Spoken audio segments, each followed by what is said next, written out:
¿Pueden ver la pantalla, por favor? Sí, doctor, sí se ve. Sí, doctor. Ya. Entonces, el día de hoy vamos a ver lo que es sepsis hemostatiza y clave amarilla. Comenzaremos diciendo que la sepsis hemostatiza viene a ser una de las 5 principales causas de muerte, ¿no?, en la mujer, ¿no? Ustedes saben que la muerte materna está relacionada con hemorragias, con infecciones, con enfermedad hipertensiva, ¿no?, y otros problemas de tipo, digamos, enfermedades asociadas al embarazo, ¿no?, como la tuberculosis, el HIV, ¿no?, y también el COVID. Bueno, la sepsis prácticamente viene a ser la causa más frecuente de shock en las unidades de cuidados intensivos en general, ¿no? Y es la principal causa de muerte en las UCIs. Pero en cuanto al embarazo, el shock séptico viene a ser algo que no es muy frecuente, ¿no? Viene a ser solamente el 0.01% de todos los partos, ¿no? Y solo reportan que 0.3 a 0.6% de las pacientes reportadas con sepsis están embarazadas, ¿no? Pero cuando se producen estos casos de sepsis, shock séptico en el embarazo, generalmente son a veces casos graves. Entonces, el pronóstico de la recuperación es favorable en la gestante. Esto generalmente es debido a que no son pacientes que tengan factores asociados subyacentes, por ejemplo, pacientes de edad avanzada, como que tengan enfermedades comórbidas, ¿no? O que sean pacientes de edad más avanzada. Generalmente las pacientes gestantes son pacientes jóvenes, ¿no?, que son sanas, ¿no? Y el sitio potencial de la infección es la pelvis generalmente. Y esto es susceptible de una intervención médica o una intervención quirúrgica, por ejemplo, un legrado uterino o una histerectomía, ¿no? Entonces, prácticamente la gestante, desde el punto de vista, tiene mejor pronóstico que un paciente con shock séptico, digamos, de otro grupo etario o que tenga una comorbilidad. De todas maneras, el cuidado de la paciente obstétrica séptica requiere un equipo multidisciplinario con experiencia, ¿no? Y tiene que tener experiencia en obstetricia, ¿no?, en medicina materno-fetal, en cuidados intensivos, en enfermedades infecciosas, en anestesia, en farmacología. O sea, tiene que haber varios, digamos, profesionales que estén inmiscuidos en el tratamiento de esta paciente. Y dentro debe haber una coordinación en la atención y una buena comunicación, ¿no?, para que pueda salvarse a la paciente del problema de la mortalidad por esta causa. Entonces, haremos las definiciones de lo que es el sepsis y el shock séptico, ¿no? Según el grupo Task Force, en el 2016, ¿no?, en el tercer consenso internacional de sepsis y shock séptico, ¿no?, definió la sepsis como una disfunción orgánica que amenaza la vida causada por una respuesta desregulada del huésped a la infección. O sea, prácticamente acá hay una respuesta no apropiada del huésped a la infección, y eso producía disfunción orgánica múltiple, ¿no?, como vamos a ver. Entonces, esta disfunción orgánica se puede definir, ¿no?, con un aumento agudo de 2 o más puntos en la evaluación secuencial de insuficiencia orgánica, que es el SOFA que ustedes conocen. O sea, la disfunción orgánica prácticamente viene a ser una alteración de 2 o más puntos en este puntaje que vamos a revisar a continuación. Eso es con respecto al sepsis. El shock séptico viene a ser prácticamente ya la sepsis asociada a hipotensión persistente, ¿no?, que va a requerir vasopresores, ¿no?, para mantener una presión arterial media de mayor de 65 mililitros de mercurio y un nivel de lactato sérico mayor de 2 milimoles, ¿no?, por litro, a pesar de un volumen adecuado de resucitación. Entonces, acá el shock séptico tiene que ver ya con problemas de hipotensión persistente que requiere ya uso de vasopresores.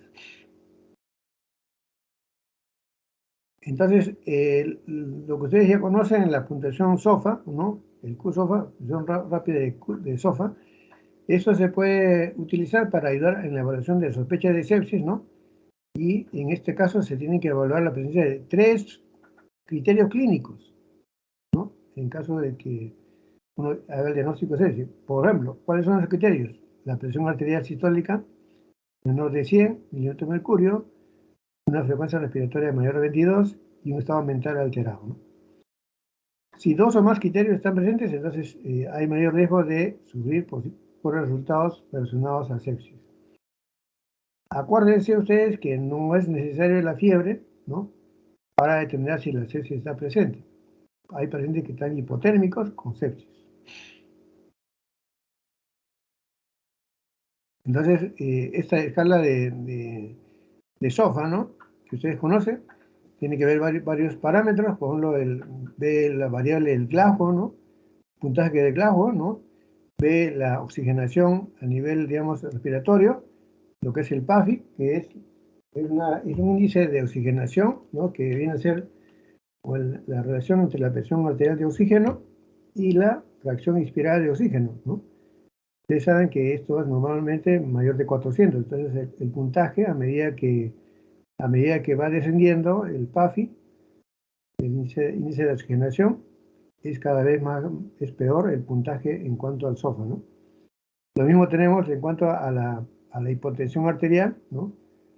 Tenemos que a mayor problema de mantenimiento de la presión arterial media, ¿no?, usando ya vasopresores, dobutamina, noradrenalina, el puntaje es peor, ¿no?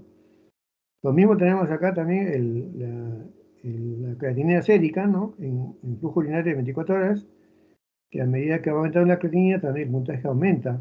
Lo mismo hablamos de la bilirrubina sérica y la plaquetopenia.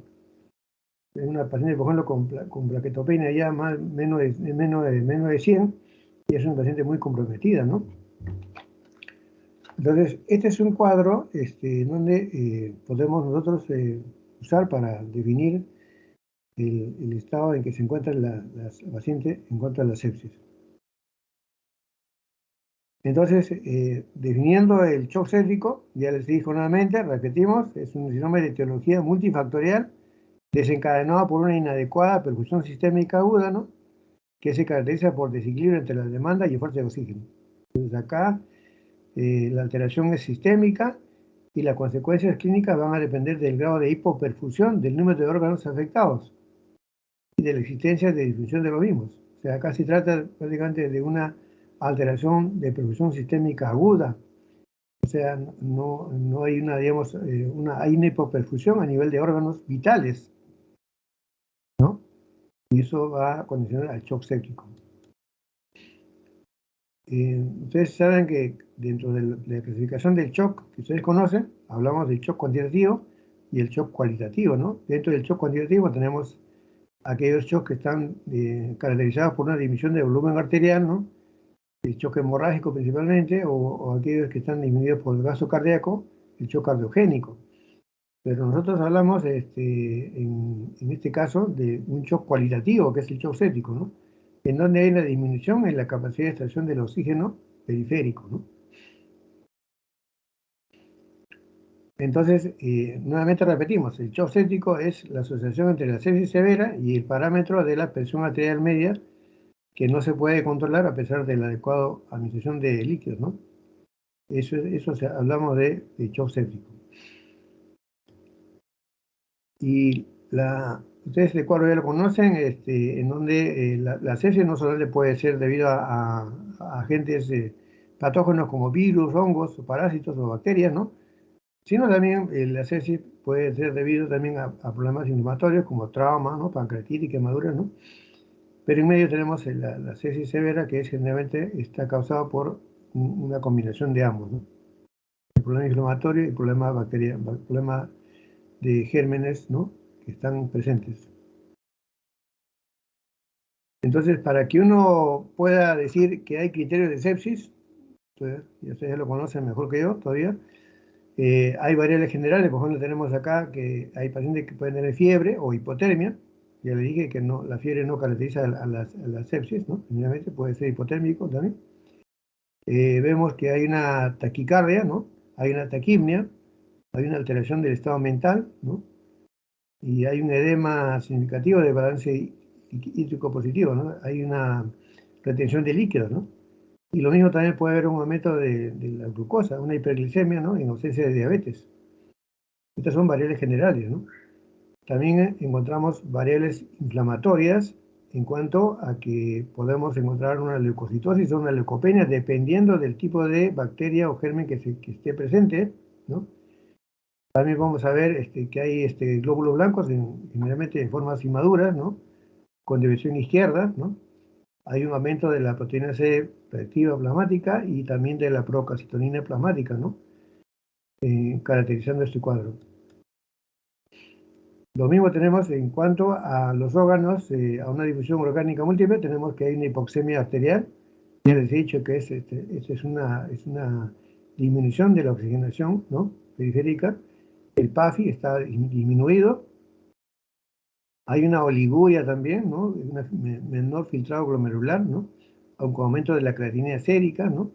Hay un aumento también de los factores de coagulación, con un INR elevado, ¿no? Que es el cociente internacional normalizado, que viene a ser prácticamente el cociente entre el tiempo de protrombina normal y el tiempo de protrombina de la paciente, ¿no?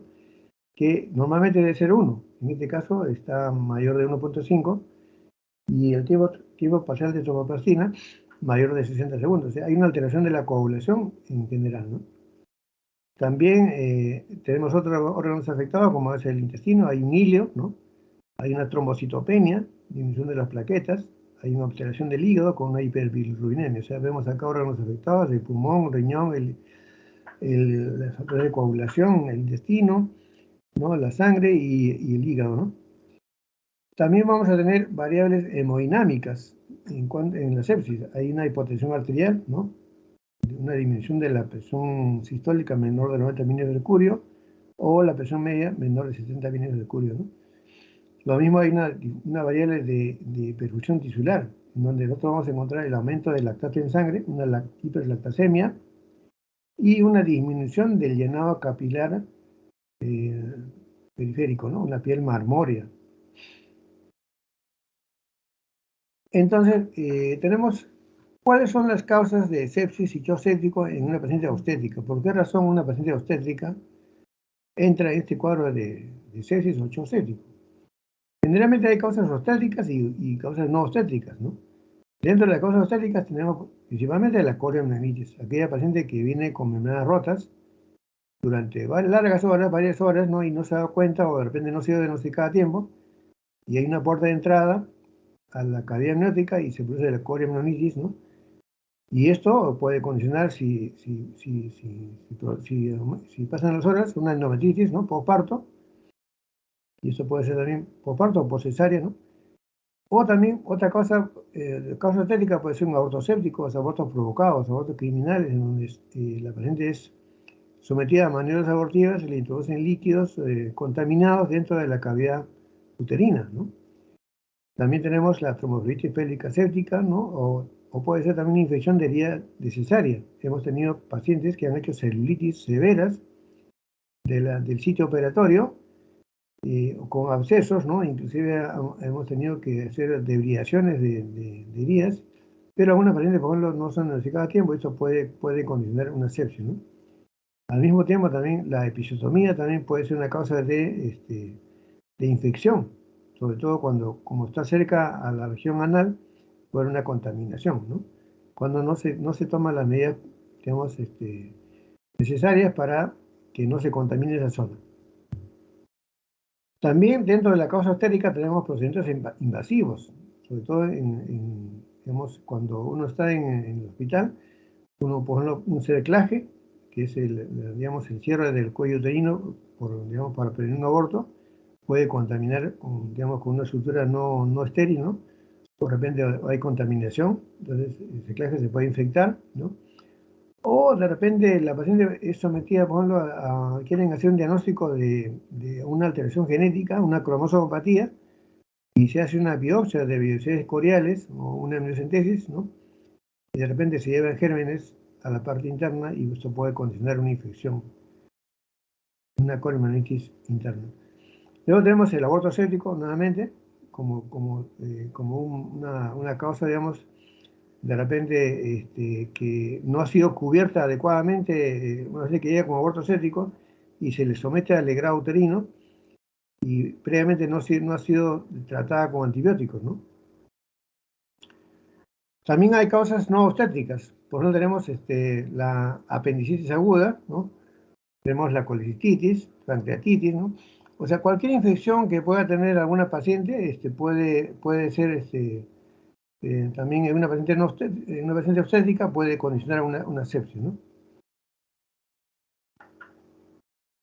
Dentro de los gérmenes generalmente frecuentes para la infección, para esta causa de infección en el embarazo, hablamos de gérmenes gram positivos y gram negativos, ¿no?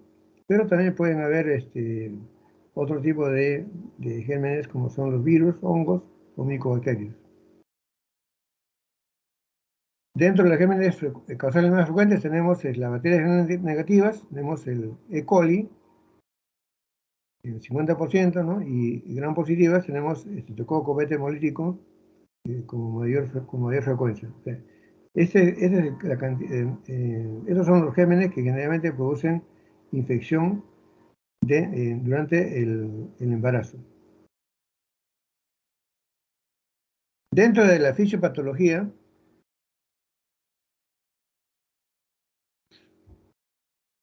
tenemos que cómo se produce la sepsis, ¿no? El shock séptico. Primeramente, vamos a ver que hay una invasión de bacterias, hongos a la sangre, y esto es la infección.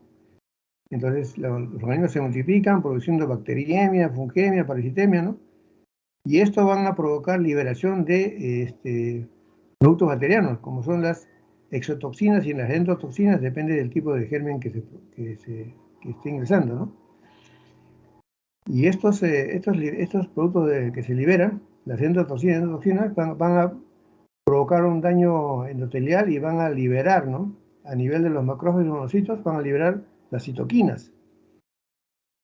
Y esto va a activar, digamos, las interleuquinas y va a haber un factor activador de las plaquetas, ¿no? Que va a activar la cascada de la coagulación, produciendo una agregación plaquetaria, ¿no? Y digamos, una activación del metabolismo del ácido arquitónico, ¿no? Y al final se va a provocar gamma interferón y factor estimulante. Al final, esto va a provocar la hipotensión y disfunción de órganos múltiples, provocando el síndrome de disfunción orgánica múltiple, muerte y muerte de la paciente. Entonces, esto prácticamente viene a ser desde el inicio, desde que ingresan los gérmenes hasta que se produce la disfunción orgánica múltiple, es una sucesión de eventos en donde van a tener básicamente actuación las exotoxinas, toxinas y las citoquinas, ¿no? Como vamos a ver más adelante. Entonces, vamos a revisar antes de ver esto en la clave María, vamos a ver cuál es la fisiopatología de las heces en el embarazo. Ustedes saben que el embarazo, prácticamente el feto, no es rechazado, ¿no? Como normalmente, digamos, debería haber una condición inmune, ¿no? Entonces, el embarazo es una condición inmúnica única que está regulada y no está suprimida. O sea, que prácticamente se van a describir que algunos factores van a estar suprimidos inmunológicamente, ¿no? Para evitar el rechazo, digamos, del feto en el embarazo. Entonces, el sistema inmune está regulado, ¿no? Está regulado, pero no está suprimido, ¿no? Esa es una primera premisa del sistema inmune, ¿no? Entonces, en segundo lugar, vamos a ver que en cuanto al sistema cardiovascular, la gestante va a tener ciertos, digamos, cambios. Por ejemplo, va a haber un aumento del volumen sanguíneo, más o menos 1,5 litros, ¿no? Y esto va a compensar prácticamente la función cardiovascular, pero cuando hay sepsis, hay una disminución de la resistencia vascular. Y esto va a dar lugar a una falta de regulación del flujo sanguíneo, ¿no? Y esto va a ocasionar la activación del óxido nítrico sintatasa, produciendo ya una alteración de la función cardiovascular, ¿no? Entonces, la función cardiovascular materna durante la sepsis va a estar vulnerable porque la presión arterial media, ¿no? Solamente se está manteniendo por el incremento del gasto cardíaco. En este caso, ya hay una alteración por la vasodilatación. Entonces, la vasodilatación periférica incrementa la frecuencia cardíaca y el gasto cardíaco, como consecuencia, ¿no?, de los mediadores de prostaglandinas y el óxido nítrico y las hormonas gestacionales. En conclusión, hay una disminución de la contractilidad miocárdica producida por la sepsis, que lleva al colapso hemodinámico de la paciente. O sea, acá vamos a ver que hay una alteración ya cardíaca, ¿no? Y hay una vasodilatación periférica que está provocada por el óxido nítrico. Dentro del sistema hematológico, nosotros vamos a ver en la sangre, van a haber cambios. Normalmente la gestante tiene leucocitosis. Cuando uno hace un hemograma con una gestante, va a tener leucocitosis, puede llegar a 13.000, 15.000, ¿no?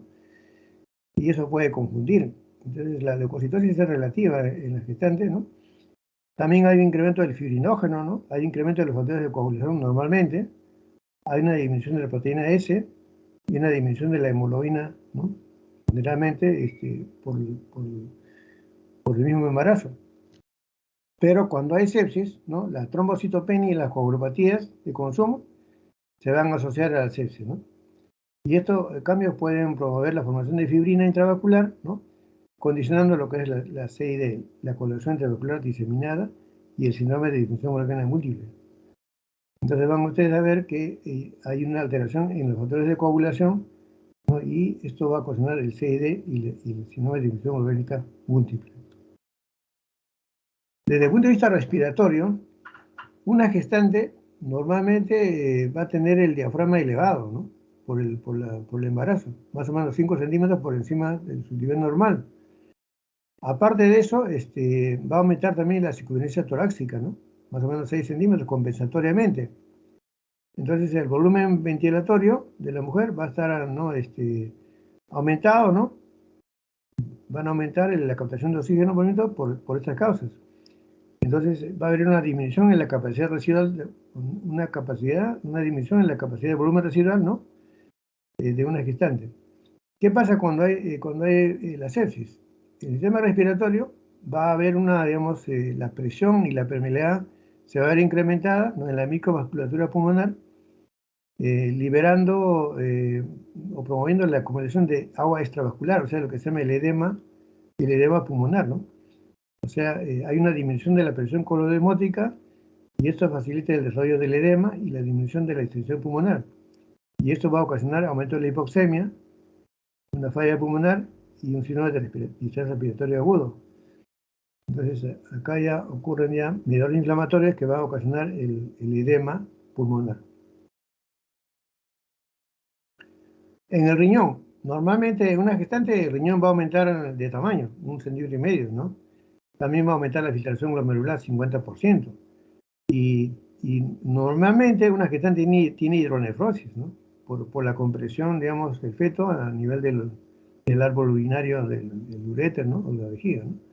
Pero en la sepsis lo que ocurre es una necrosis tubular aguda, ¿no?, que va a llegar a una lesión isquémica y de perfusión. Entonces, esa vasoconstricción causada por el incremento del tono simpático y la actividad de la angiotensina y la lesión de las células renales mediada por las citoquinas va a provocar una insuficiencia renal aguda.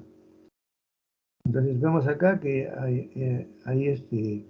las citoquinas van a provocar todo esto, ¿no?, la vasoconstricción, ¿no?, y la lesión de las células renales, ¿no? En el sistema gastrointestinal normalmente existe un incremento del vacío gástrico, ¿no? Inclusive pueden haber mayor riesgo de aspiración en las gestantes, ¿no? También aumenta la fosfatasa alcalina. Esto no indica obstrucción hepática, ¿no? También pueden haber cambios de la bilis, ¿no? Luego tenemos que en la sepsis lo que va a haber es una producción incontrolable de las citoquinas proinflamatorias por las células de Kupffer, por la isquemia y estimuladas por endoxinas. Entonces, durante la sepsis, nosotros vamos a ver que hay cambios a nivel hepático, ¿no? Porque a nivel de las células de Kupffer se van a producir incontrolablemente citoquinas inflamatorias, ¿no?, que están, digamos, inducidas por las endotoxinas bacterianas. En conclusión, revisando lo que es la fisiopatología de la sepsis materna, diremos lo siguiente. La sepsis resulta de una respuesta desregulada del huésped a la infección que resulte en daños de los órganos, ¿no?, blandos. Entonces hay una respuesta inadecuada, ¿no?, como habíamos mencionado ya anteriormente. La respuesta inflamatoria excesiva va a provocar una extravasación de albúmina del líquido con la resultante hipovolemia intravascular y el edema, ¿no? La liberación de citoquinas va a conducir a una disminución de la vascularización sistémica, ¿no? Y va a haber un aumento de la resistencia y aumento del gasto cardíaco, ¿no? Tenemos que también, aparte de la disminución de la vascularización sistémica, ¿no?, y el aumento del gasto cardíaco, va a haber una miocardiopatía sistémica, una miocarditis séptica, ¿no?, que puede manifestarse con una disfunción diastólica debido al edema cardíaco o una complejidad disminuida. Entonces, en este caso, el ventrículo izquierdo es el que va a tener menor llenado diastólico y menor volumen de movimiento, ¿no? Eso me va a aumentar el riesgo de edema pulmonar. Aparte de eso, tenemos la isquemia tisular y su disfunción, ¿no? No solamente va a ser resultado de la hipotensión arterial, sino también de la oclusión de los microtrombos por el CID. Entonces, como pueden ver ustedes, hay varios elementos, ¿no?, que van a ocasionar que haya una difusión orgánica múltiple en diferentes órganos, ¿no? Esta es, digamos, la unidad de cuidados intensivos del Instituto Materno Perinatal, donde podemos ver que son varios ambientes, ¿no? La UCI materna, tenemos estos ambientes donde estamos viendo acá libres, son para pacientes con choque hemorrágico, ¿no? Pero los ambientes que están detrás de las vitrinas son pacientes aisladas, que están, digamos, separadas solamente porque son pacientes sépticas, ¿no?, en shock séptico, ¿no? Entonces, nosotros contamos con una unidad de cuidados intensivos en el Instituto Nacional Materno Perinatal.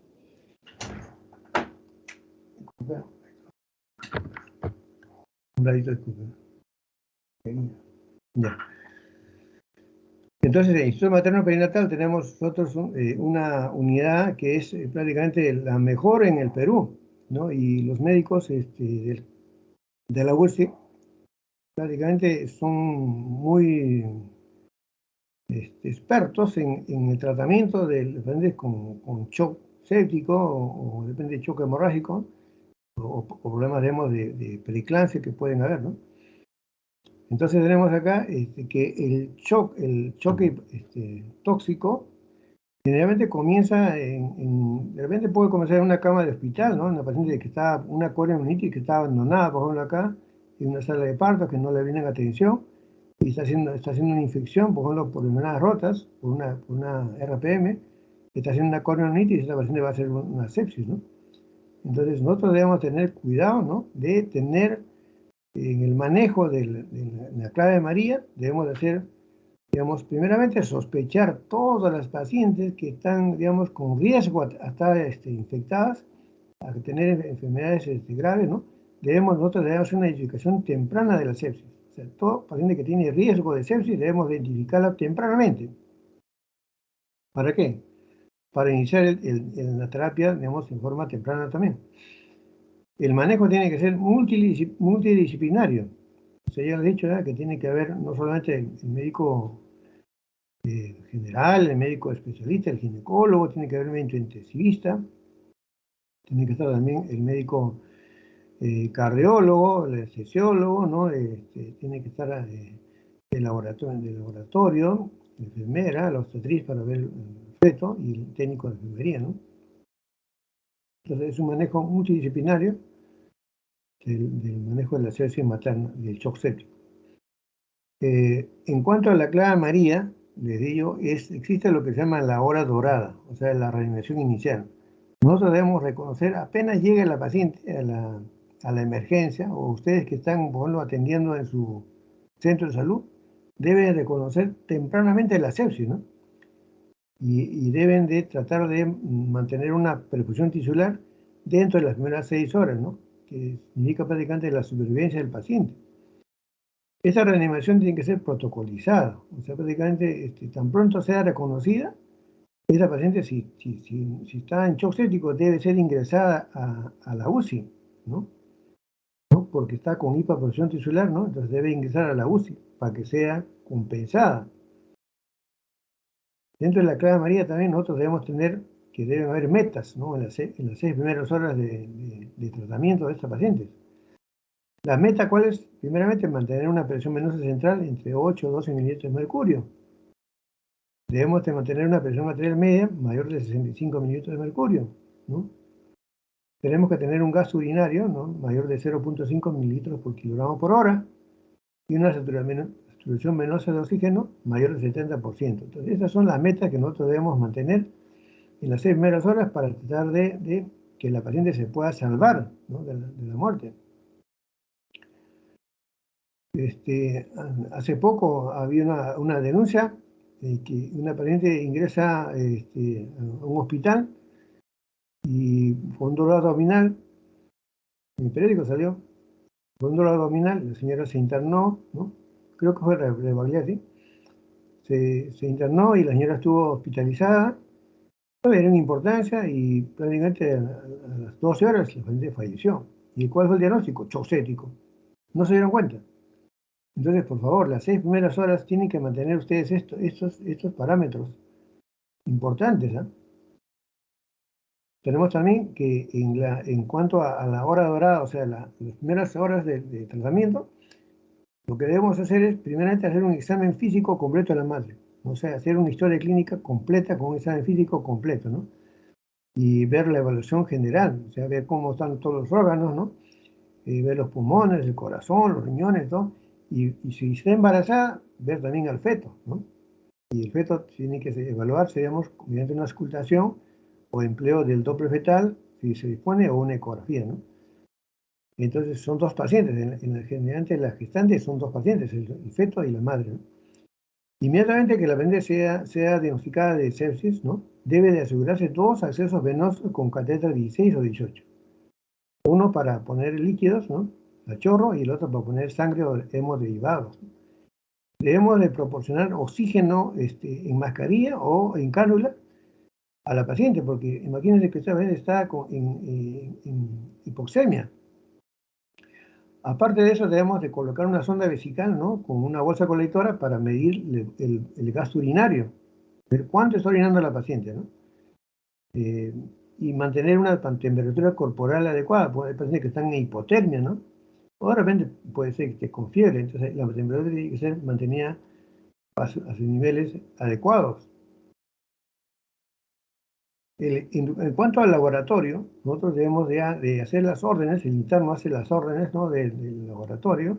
Inmediatamente viene el técnico del laboratorio y va a sacar, digamos, exámenes para sacar, de repente, con cuento de plaquetas, ¿no?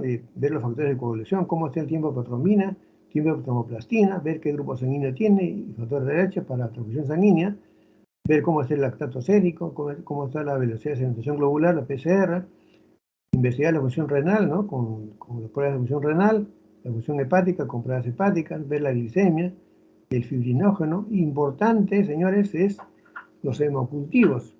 Nosotros debemos antes de iniciar algún tratamiento antibiótico, solicitar los hemocultivos, ¿no? Para anaerobios y aerobios, para que nos sirva, digamos, de base para el diagnóstico, ¿no? ¿Qué germen es el que está causando la infección? También tenemos que realizar el gasometría arterial. Ustedes cuando lleguen al internado van a tener que hacer punciones arteriales para extraer sangre arterial y sea, digamos, analizada a nivel de las máquinas que existen en los hospitales, y ahí nos puede decir cómo está el equilibrio ácido básico del paciente, ¿no? También debemos de tomar cultivos no solamente de sangre, sino también de otros órganos que podemos sospechar donde está la infección. Puede ser en la nasofaringe, o de repente en el útero podemos tomar una muestra de secreción vaginal o uterina, ¿no?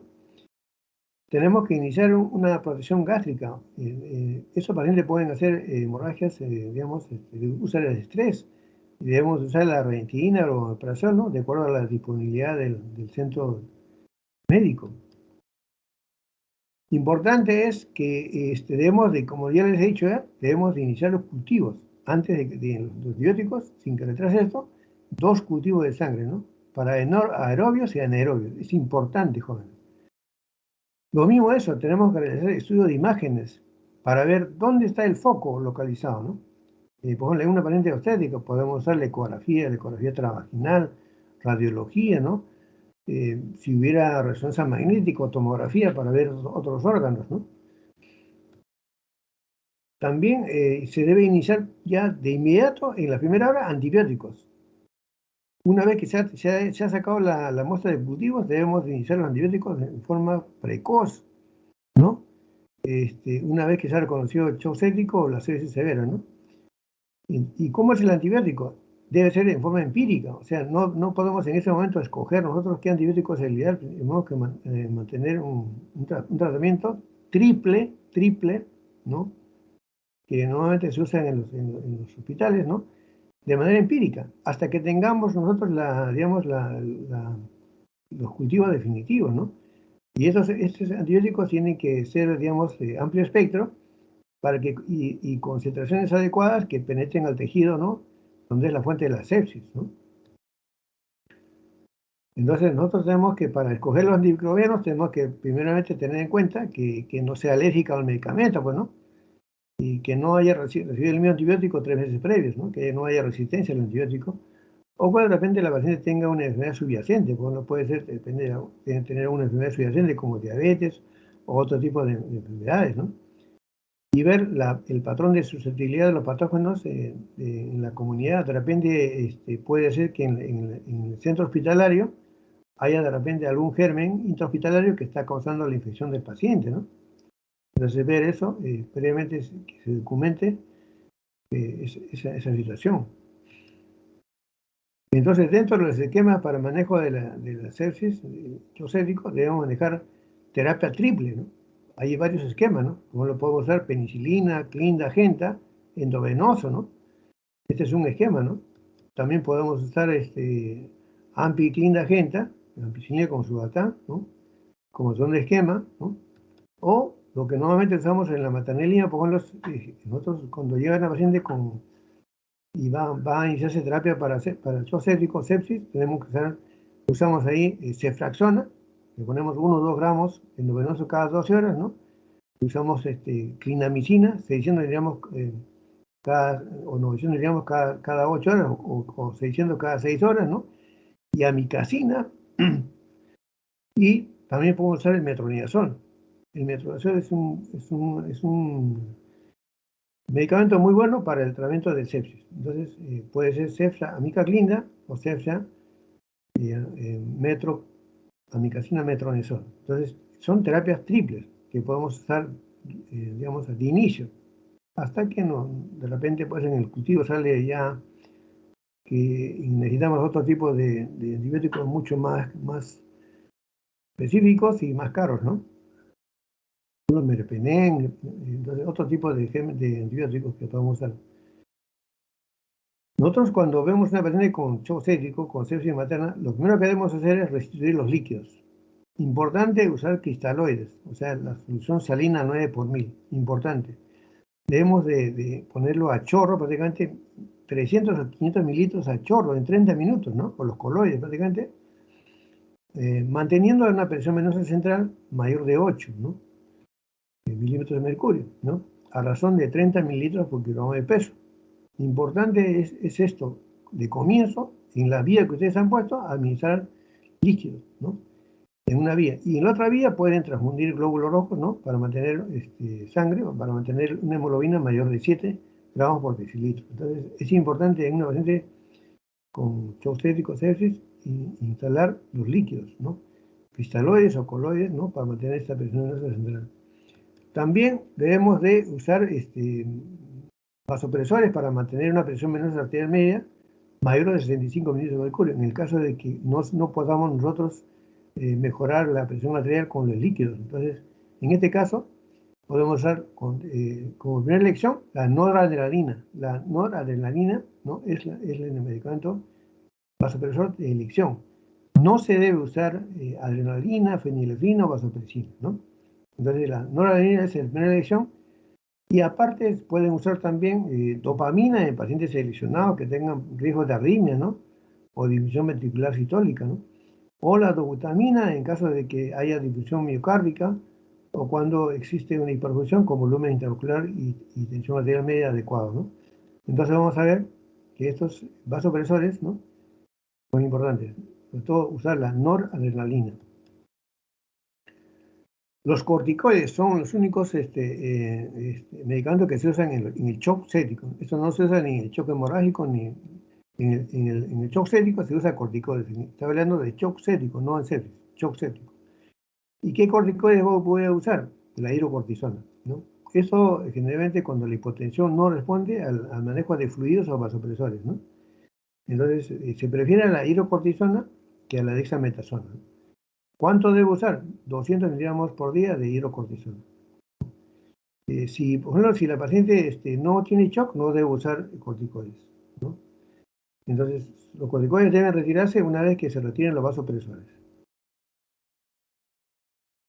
Lo mismo, los inotrópicos, como ya hemos mencionado anteriormente, ¿no? Por ejemplo, la dobutamida, ¿no?, que es un, digamos, añadido a un vasopresor, ¿no?, se debe usar en caso de que haya disfunción miocárdica, o sea, un gasto cardíaco bajo, ¿no?, o signos de hipoperfusión en curso, ¿no? En ese caso, la dobutamina es un buen medicamento que me va a mantener la presión arterial adecuada. Ahora, el otro paciente en la sepsis materna, el shock séptico, no, acuérdense que hay otro paciente, que es el feto. El feto tiene que ser evaluado desde diferentes puntos de vista, con diferentes pruebas de bienestar fetal. Por ejemplo, ¿qué es lo que ocurre en el feto? El feto, cuando la mujer está en sepsis o en shock séptico, va a tener hipoxemia, acidemia, ¿no? Esto va a provocar en el feto una hipertensión arterial sistémica, ¿no? La hipoxemia y la acidemia va a estimular los quimiorreceptores aórticos, ¿no? Y esto se va a ver reflejado en el monitoreo fetal. Cuando yo vea los latidos cardíacos fetales, van a haber desaceleraciones tardías, van a haber desaceleraciones, los famosos DIP2, que me está indicando que el feto está entrando en sufrimiento, ¿no?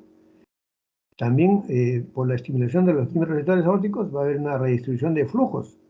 O sea, en el Doppler fetal voy a ver que prácticamente el flujo, que normalmente es mínimo, es menor en la arteria cerebral media, ¿no?, va a aumentar.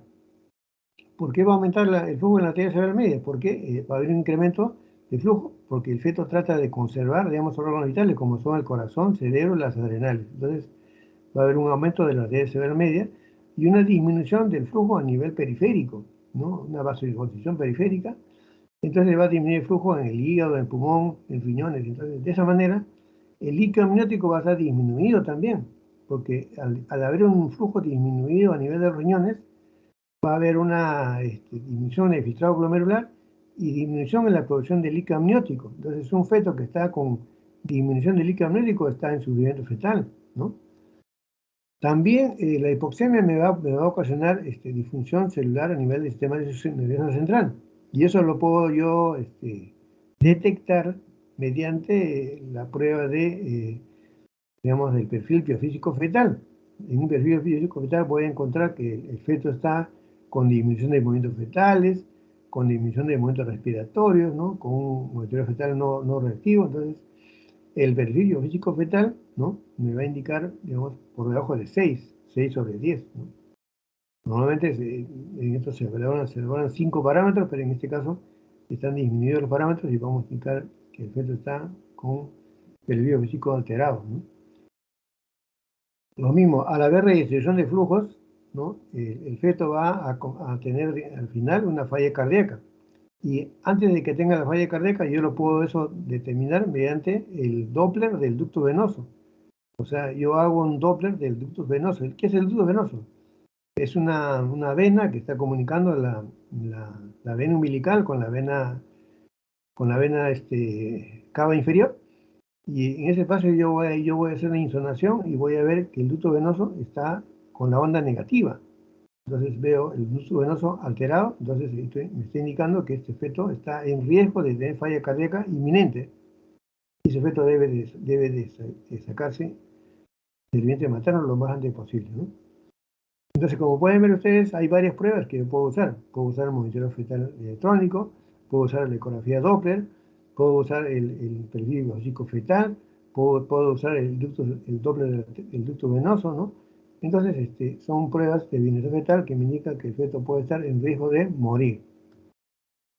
Entonces, ¿en qué momento el feto va a tener un estado de hipoxia compensada por algunos momentos, ¿no? Pero este feto prácticamente va a cansarse prácticamente de compensar esa hipoxia y al final va a fallecer, ¿no?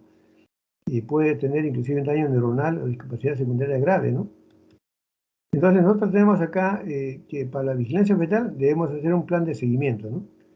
Y ver en qué momento es el más óptimo para interrumpir la gestación. Una paciente que está, por ejemplo, en sepsis o en shock séptico, debemos de ver en qué momento es el que debemos de interrumpir la gestación, porque el feto puede también correr riesgo de morir junto con la madre. Si el feto, por ejemplo, se encontrara con menos de 26 semanas, ¿no? En este caso, no hay viabilidad, ¿no? Eso depende de cada centro hospitalario, ¿no? Entonces, en este caso, nosotros debemos fijarnos más en el riesgo materno que en el estado fetal. O sea, no vamos a sacar un feto menor de 26 semanas, por ejemplo, lo sacamos, lo hacemos la cesárea, ¿no?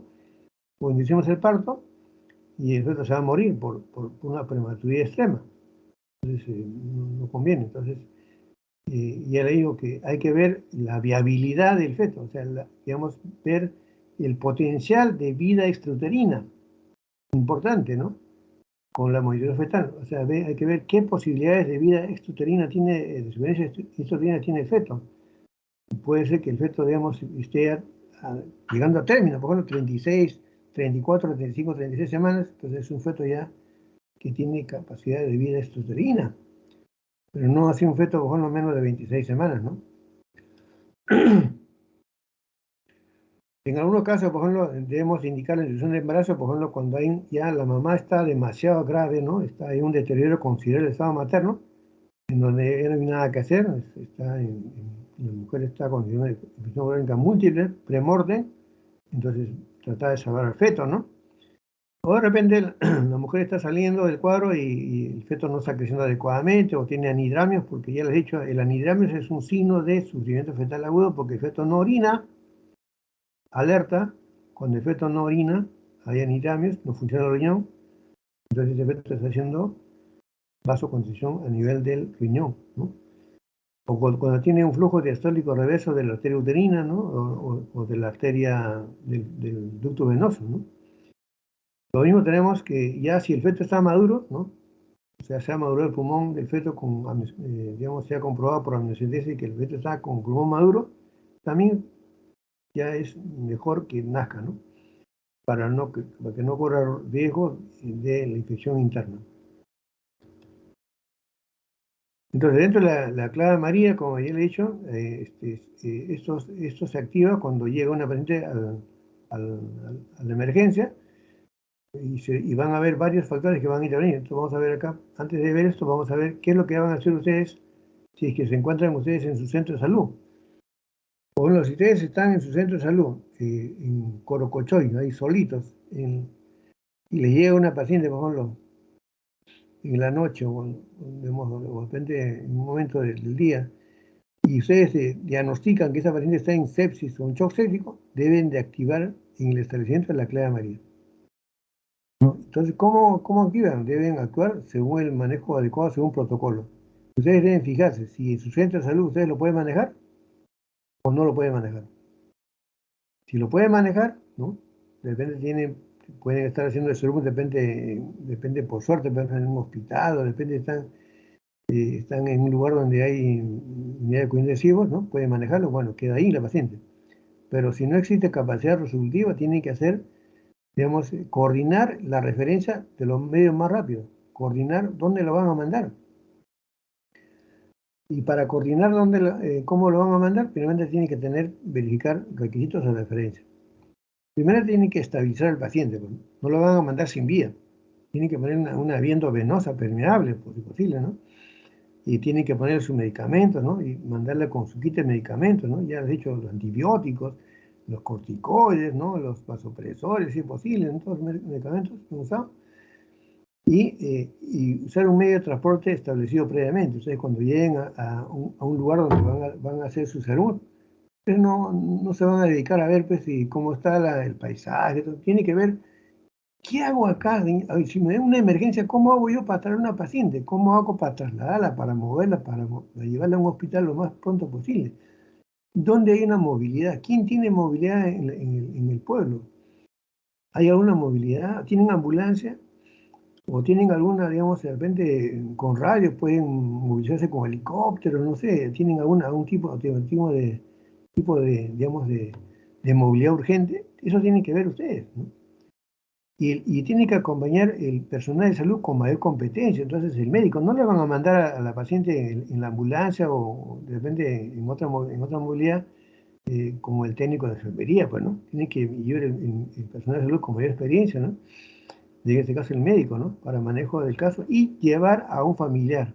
Importante. ¿Para qué el familiar? Para que esté enterado de todo el problema y que sea potencialmente donante de sangre.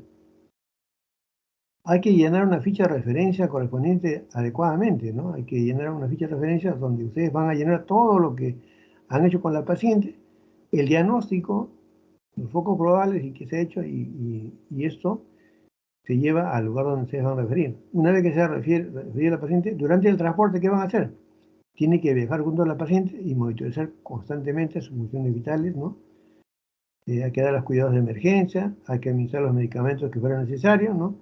Y registrar todos los procedimientos realizados, ¿no? Una vez que ingresa la paciente al establecimiento de referencia, primeramente, ustedes tienen que, como personal que están acompañando, deben entregar la hoja de referencia, la hoja del monitoreo donde están las funciones vitales al médico turno, qué cosas han hecho con la paciente, qué le han puesto, todo, y deben hacer firmar, importante jóvenes, deben hacer firmar su hoja de referencia, porque eso le va a salvar a ustedes. Prácticamente decir, yo a la paciente la he traído viva, la he referido en forma oportuna, acá está lo que le he puesto, los medicamentos, todo. No se trata de dejar mal al paciente y no tiene ninguna constancia, ¿no? Tienen que entregar una copia, tiene una hoja de referencia ustedes firmada por el médico que ha recibido a la paciente, ¿no? Y esa paciente va a quedar bajo los cuidados del establecimiento de referencia. Entonces, eso es importante que ustedes sepan. No solamente es decir, ya llevan a la paciente, o no mandar a la paciente con el familiar, señora, ¿sabe qué? Váyase en un taxi y váyase al hospital. Así no es, jóvenes. En el camino el paciente puede fallecer, pero si ustedes le han estado dando los cuidados adecuados al paciente y ha visto el familiar que ustedes han hecho todo lo posible, le han puesto sus vías, sus antibióticos, sus corticoides, le han medido la presión arterial, le han puesto sonda, le han puesto oxígeno, le han puesto antipiréticos, ¿no? Todas esas cosas. Esa paciente, el familiar va a decir, sí, el doctor ha hecho, ¿no? Las cosas, ¿no? No es que solamente decir, váyase, acá no la puedo ver, váyase al hospital, tienen que ustedes actuar. Entonces, si ustedes están, por ejemplo, en el internado que van a hacer el próximo año, van a escuchar en algún momento un perifoneo, clave María en emergencia, o clave María en centro estético, o clave María, no sé, en sala de operaciones, ¿no? Entonces, en ese caso, cuando se activa la clave María, significa que hay que haber un manejo inmediato de la sepsis severa y el shock séptico, ¿no?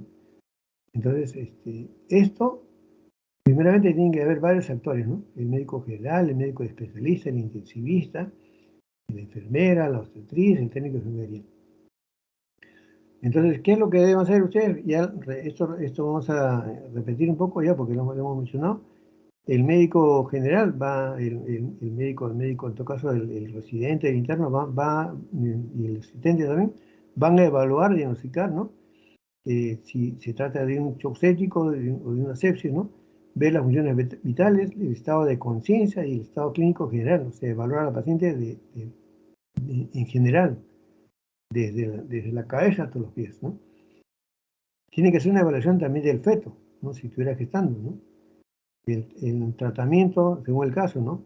Hay que comandar las acciones del equipo, ¿no? Comunicar al especialista, o sea, el especialista prácticamente viene a ser el médico ginecólogo y el intensivista, ¿no? Definir el momento de urgencia. Entonces, otra cosa importante, dice comunicar a los familiares la severidad del caso. Esto es importante. Muchas veces, a veces los pacientes se quejan cuando están entrevistados, dicen, nadie me dijo nada. Mi paciente ha entrado caminando y lo han matado. Y ustedes tienen que explicar, pues, Señor, su paciente está, claro, caminando, está bien, pero está con una infección generalizada, está con una sepsis, está en shock séptico, está con muchos órganos que ya no funcionan los riñones, no funcionan los pulmones, no el corazón. Tiene un pronóstico reservado, tiene que hablar, tiene que explicar, no solamente de internar al paciente y esperar, dejar a los familiares afuera.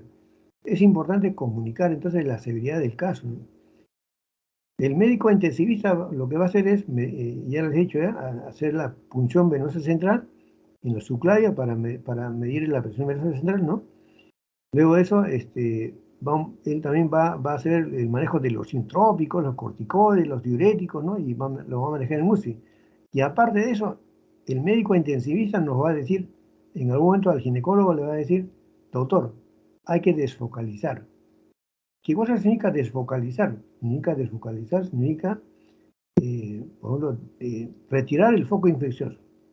Puede ser mediante un legrado, de repente sacar todos los restos infectados que están en la cavidad uterina, porque puede ser una endometritis postparto, ¿no? Que se han quedado membranas, se han quedado placenta infectada, ¿no? O de repente necesita una histerectomía, ¿no? De repente la paciente necesita que se le saque el útero, ¿no? Para evitar que la infección siga propagándose. Luego ya tenemos eso, el médico intensivista, ¿no? Ya él hace el manejo de los vasopresores, inotrópicos, ¿no? El corticoide, el diuréticos que necesitan, y los antibióticos. Ahora, al mismo tiempo nosotros debemos de pedir el laboratorio, o sea, el interno debe de hacer las órdenes para laboratorio, para pedir todo el set de análisis que hemos mencionado anteriormente, ¿no? Dentro de la hematología, digamos, factores de coagulación, la bioquímica para ver función renal, función hepática, ¿no? Ver cómo están los gases en sangre, todo eso se debe hacer y solicitar los cultivos también, hemocultivos, subcultivos o cultivos de secreción vaginal. ¿Qué es lo que hace la enfermera? La enfermera va a hacer, digamos, el caso a lo que le indica el médico. Primeramente va a ver el estado de conciencia del paciente, ¿no? Le va a administrar el oxígeno que indicó el médico, le va a poner la vía, ¿no? El cloruro de sodio a chorro que hemos mencionado, ¿no? Con un catéter de 18, ¿no? Le va a poner la antibiótico terapia, ¿no? Y le va a poner el protector gástricos, la ranitidina. Hay que colocar la sonda Foley para ver la diuresis, ¿no? Hay que hacer el balance hídrico, ¿no? Hay que hacer un monitoreo estricto de las funciones vitales y mantener la temperatura corporal adecuada, ¿no? Si tiene fiebre o está hipotérmica, ¿no? Abrigarla a la paciente, ¿no? Es importante también y tomar todas digamos, nota de todos los medicamentos que se están administrándose antes de entrar a hacer la operación. ¿Y qué hace el técnico de la obstetriz? La obstetriz lo que hace va a ser prácticamente controlar al feto, ¿no? Va a ver, agarra el Doppler, ve cómo está la frecuencia cardíaca fetal, ¿no? Y ve que esté el feto esté activo, ¿no? Y si es posible, va a ayudar al médico ginecólogo para que vaya a hacer la ecografía, el estudio del feto, los exámenes de bienestar fetal, ¿no? ¿Y el técnico de enfermería qué hace? El técnico de enfermería prácticamente va a ayudar en todo lo que es prácticamente el traslado del paciente, ¿no? Va a alcanzar el coche de Clara de María, hay un coche de Clara de María donde están todos los medicamentos, ¿no? También hay un aspirador de secreciones, ¿no? Va a alcanzar digamos, inclusive va a llamar al médico, al equipo de atención, en caso de que sea necesario que llamen otro especialista, ¿no? Prepara al paciente para la sala de operaciones, en caso de que tenga que entrar al paciente a la sala de operaciones, ¿no? Y es un apoyo para la enfermera en cumplir las indicaciones médicas. Entonces, como ven ustedes acá, son muchos actores que intervienen cuando se activa la clave amarilla. Esto está normado ya a nivel del Ministerio de Salud. Esto no es solamente a nivel de un hospital, esto es a nivel de todos los hospitales del Perú. Cuando se activa la clave amarilla debe hacerse todo el protocolo que hemos mencionado anteriormente, ¿eh? Entonces, es importante esto, así como hay clave roja, hemorragia, clave azul, hay clave amarilla. Ustedes cuando sean internos, solamente van a escuchar el perifoneo y van a ver todo lo que se hace con el paciente. Y ya le he dicho, existe la hora dorada. La hora dorada son las 6 primeras horas para reconocer todos los signos y poner todos los medicamentos para que el paciente se pueda salvar. Bueno, entonces es importante que hay varios en el traslado. Ustedes no lo pueden solucionar, derívenlo, trasládenlo en forma oportuna y con todos lo que le han hecho, ¿no? Principalmente de inicio. Y hay equipo de trabajo que son varias personas. Eso acá ya lo hemos visto anteriormente. Vamos a entonces a ver acá que es importante, la importancia de la caja de María. Dice, a diferencia de otras patologías, la oportunidad hace la diferencia entre la vida y la muerte. Jóvenes, es importante que ustedes sepan diagnosticar una sepsis y un shock séptico. Hace poco había un problema en el Revalidati, una señora que ingresó, no sé si ustedes han visto en el periódico, paciente ingresa con dolor abdominal al Revalidati y a poco tiempo fallece.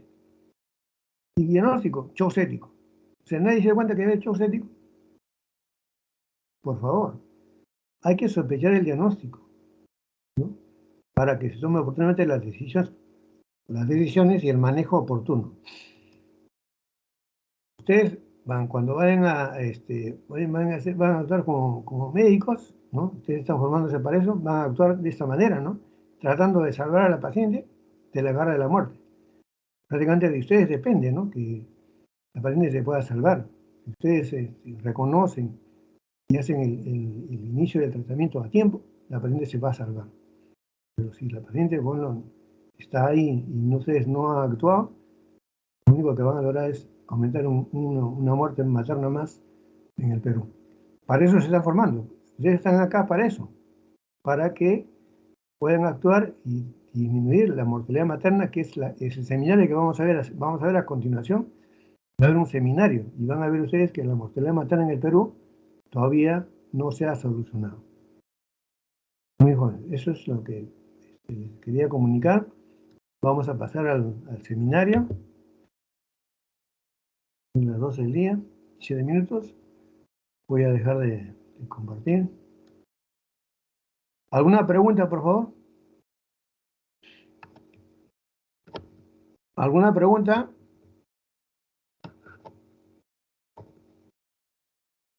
Doctor, buenos días.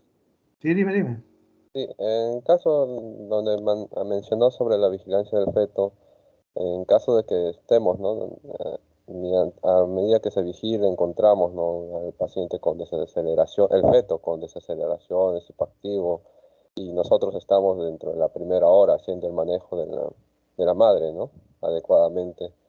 En ese momento, ¿cómo continuaría, ¿no? El manejo del feto, si ya encontramos ya que está en Bueno, sufrimiento? primero, ustedes, prima siempre la vida de la mamá, pues, ¿no? Ustedes, primeramente, si es que la paciente está en condiciones digamos, de ser cesareada, se puede salvar al feto, ¿no? Tranquilamente. Si es un feto que tiene chance de supervivencia, digamos, después que nazca. O sea, si un feto que está, por ejemplo, en condiciones de que pueda sobrevivir, se puede intentar sacar al feto, ¿no? Siempre y cuando que no corra riesgo la vida de la mamá. O sea, si la paciente está compensada, tratar de compensar lo más pronto posible y en ese caso se puede retirar el feto, ¿no? Siempre y cuando el feto tenga chance de supervivencia. No vamos a hacer un feto pretérmino, ya le he dicho ya, si quiere tener un feto demasiado pretérmino, que va, claro, lo vamos a sacar y al rato se va a morir por prematuridad, imagínense, hemos causado más daño a la paciente. En este caso hay que evaluar siempre a los dos pacientes, ¿no? Tratando, debemos de compensar, estabilizar a la mujer y luego de eso tratar de ver por el segundo paciente que es el feto. Gracias, doctor. ¿Alguna otra pregunta? Esto ustedes ya lo han revisado, Clara María, cuando han hecho la práctica el día martes, ya el día martes han hecho Clara María también, ¿no? Según lo que está en el programa, ¿no? Así que ya lo hemos revisado, esta es la parte teórica, pero había una práctica sobre Clara María, pero lo han adelantado, lo han juntado junto con distosia de contracción, pero ya se ha sido revisado. Entonces, por favor, jóvenes, tengan mucho en cuenta todo lo que se les ha mencionado, que de repente en algún momento lo van a necesitar. Nadie sabe, porque no se van a librar de atender partos. Eso sí les digo. En el Perú no se van a librar, van a atender partos. Y de repente por ahí tiene que ser una paciente que puede estar infectada, ¿no? De repente les llega una paciente, por ejemplo, que ha sido operada en un hospital y se va donde ustedes y ven, le infectada y la señora está haciendo una sepsis. Imagínense, ustedes tienen que reconocer eso. Hay que reconocer, jóvenes, ¿no? Diagnosticar a tiempo. Bueno, sin perder tiempo, vamos a pasar al seminario. Voy a dejar de compartir, por favor. ¿Quiénes son los expositores del seminario?